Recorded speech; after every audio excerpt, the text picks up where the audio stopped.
So in life, there are moments when you stop and ask yourself, how did I get here?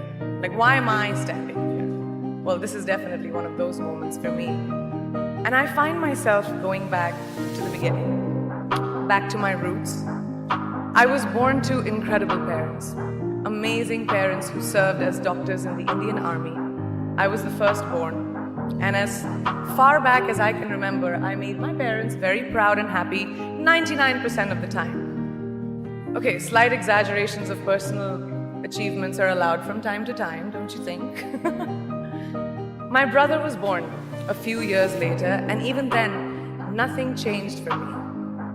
We were both given equal opportunities, and I want to emphasize this. I want to really emphasize this for you because I don't think a lot of people might understand that being equal might seem very normal. But where I come from, India, and a lot of developing countries around the world, more often than not, this is an exception. It's actually a privilege. My first experience of the glaring disparity between boys and girls came at a very, very young age.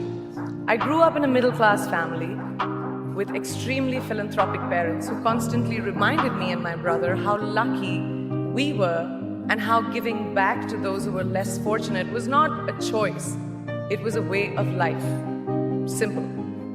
I was 7 or 8 years old when my parents started taking me on these visits in a traveling clinic to developing communities around and villages around the city that we lived in called Bareilly.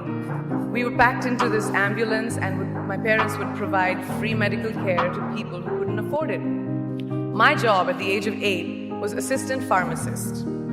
So I would count all the medicines, put them in an envelope and give it out to patients, and I really took my job very seriously. Very seriously.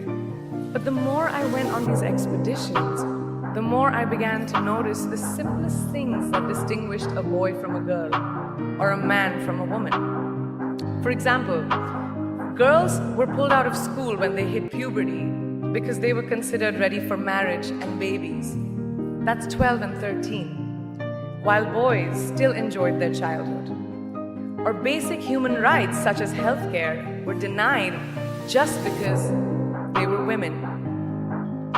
Let's call this whole experience trigger number 1 for me. Fast forward a few years and many, many triggers in between.